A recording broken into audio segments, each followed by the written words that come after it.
Sitting behind me is a 1926 Ford Model T. This car literally changes the world. Before the Model T, we had horse-drawn buggies. And those had a top speed of about 8 miles per hour. Now, the Model T produced 20 horsepower and had a top speed of 45 miles per hour. This was a vast improvement over the horse-drawn buggy. And production of the Model T started October 1st, 1908, and lasted until May 26th, 1927. And as you can imagine, some slight changes to the car were made along the way. One of these changes was actually to the transmission. This transmission is a 1925 Model T transmission.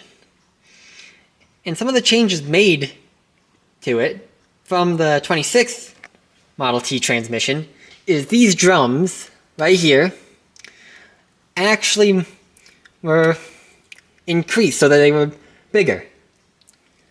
And what you might be wondering, what's so important about these drums being bigger? And the answer to that question is braking. You see, these Kevlar bands right here would wrap around the transmission, and when you would hit the brakes, they would compress against it to slow down the car.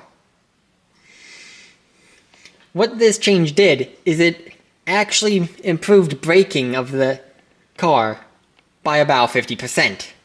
Now, 50% increase in braking power might sound like a lot to you. And although it was a great improvement to the car, it really did not improve, really didn't make as much of a difference as you might think.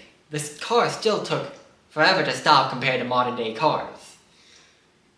And the brakes weren't really that effective. In fact, in order to stop the car, you would have to decrease the engine power manually, which is what I will go over later on in this video. And then you would have to hit the clutch. What this would do is it would use essentially engine braking to slow down the car, using the engine's own force against it. Now, that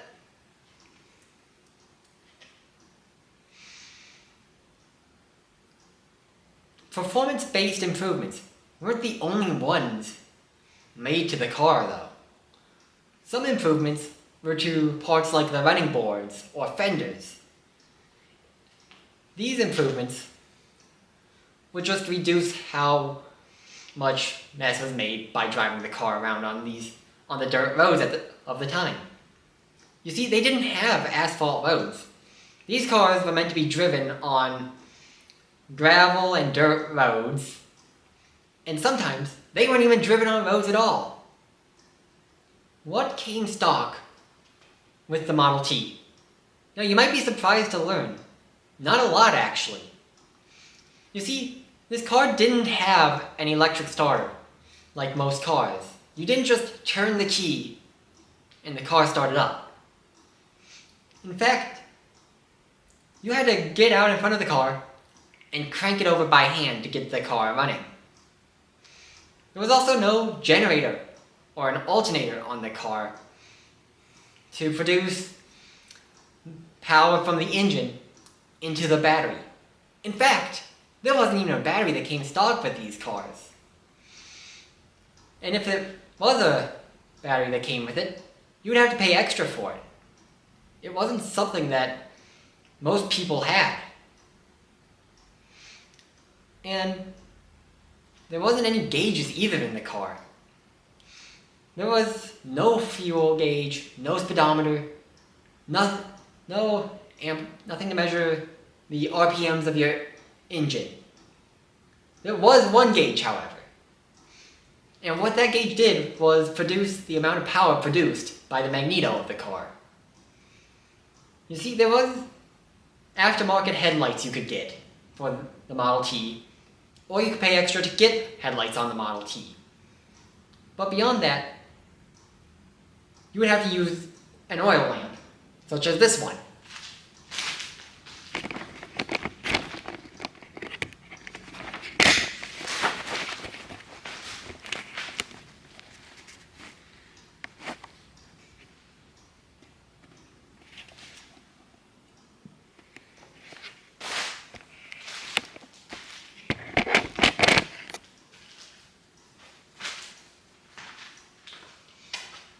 But if you did have one of those aftermarket light bars that I mentioned, or bought a Model T that came with one, then the electricity that powered that light bar would come directly from the magneto.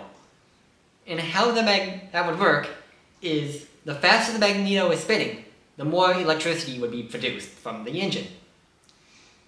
So if your car was sitting at a lower RPM, then you wouldn't be getting a lot of power produced, and those headlights would be rather dim. But if you were driving the car faster, say at the top speed the car could go, those headlights would be much brighter.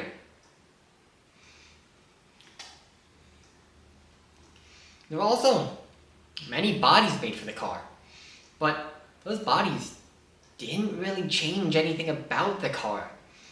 In fact, all it did was change the amount of seats, or maybe what you could haul in the car.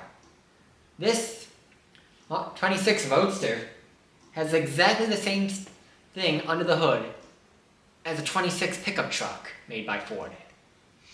The engine is the same, the suspension, transmission, everything about the car, other than what the body physically looks like and can do, is the same.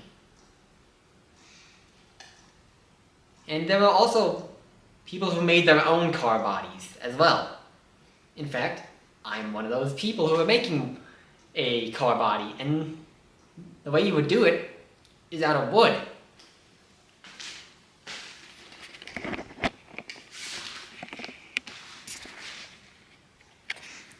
This is what one of those wood car bodies might actually look like. This would be a boat-tailed Roadster. And as you can see how it got its name, it looks like a boat. Another one of these cosmetic changes would also be to the wheels. You see, you could get two different types of spoked wheels. You could get wood spoked wheels, or you could also get wire spoked wheels.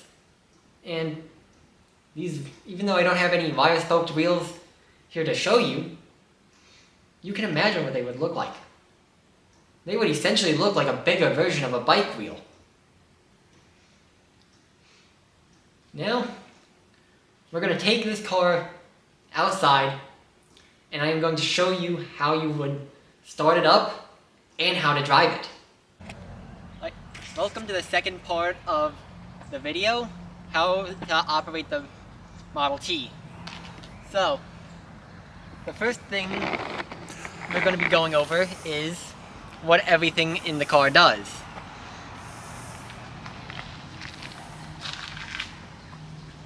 So the first thing you're going to notice is that there are going to be 3 pedals.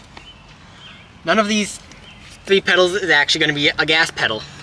So the first pedals here is, I don't know if you can see, is clutch, reverse, and brake. Then next up we got our gear shifter. What you would do is just press it on this, and then you can move it forwards to select different gears. All the way back is going to be your parking brake. In the middle is going to be neutral and first gear, and then all the way forwards would be first, second, and neutral. Now, next up, we have these levers right here, and what they do is this one will control the spark of the car, which you have to adjust manually, and this one would adjust the gas of the car. And then here you got your ignition. Straight up and down is off. To the left would be battery, and to the right would be magneto. Second to last, we have our choke. So you pull it back and this will choke the engine, which would be used when you are starting the car, as you will see in a few minutes. And finally, we have the crank, which is at the front of the car. So this crank, what you would do is you push it in to engage it, but if it's not engaged, it'll just spin freely and it just will rotate the engine in order to start the car. Now that we know what all the parts of the car do, now it's time to go over actions to safely start the car. First up, what you're going to do is want to make sure your car is in park, so grab the lever, pull it all the way back, and that'll let you know that the car is now in park. Next thing is check your key position. Right now it is off. Now normally you would choke the car, and that needs to be done in off as well. So just make sure it's in off before you do anything. It's a good neutral starting position. Next up, the spark lever. You want to make sure it's all the way up, otherwise it has a chance of having the engine kick back and you will break your arm then. So all the way up. Now moving forwards, the crank. And this is where most of what you'll have to do will come from. Now, in order to start the car, you may be tempted just to grab it with your dominant hand and crank it over. Now, if you're right-handed, that's going to be a big problem, because if it kicks back, you're more likely to injure your right arm than you are with your left. So you're going to want to take your left hand and tuck in the thumb. And as you can see here, what you're going to do is you're going to just, having your thumb tucked in, you're not going to grab the handle at all. Otherwise this can cause injury if the car kicks back. And you're going to want to just crank it over and let the car roll over.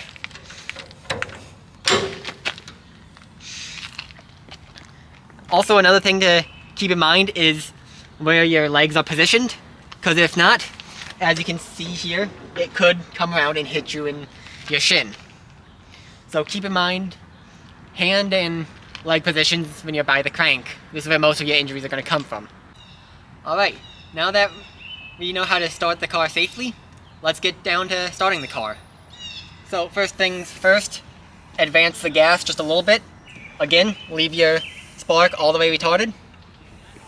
And now, coming to the front of the car, you will notice this other wire here. And this is, if you're starting it by yourself, how you're going to choke the car. Also, this is the only time you're going to crank over the car with your right hand.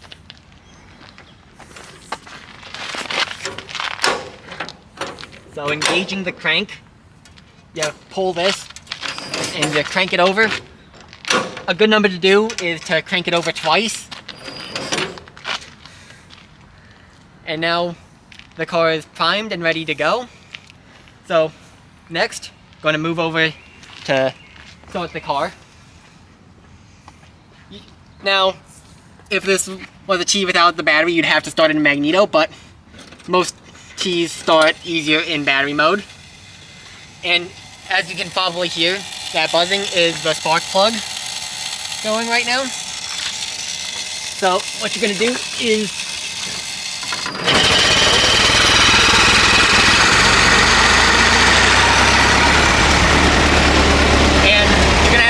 quick to run over here and grab the spark plug and adjust this, at least with this T. Most Ts you'll have a little bit more time with, but this one likes to stall a little bit faster than most.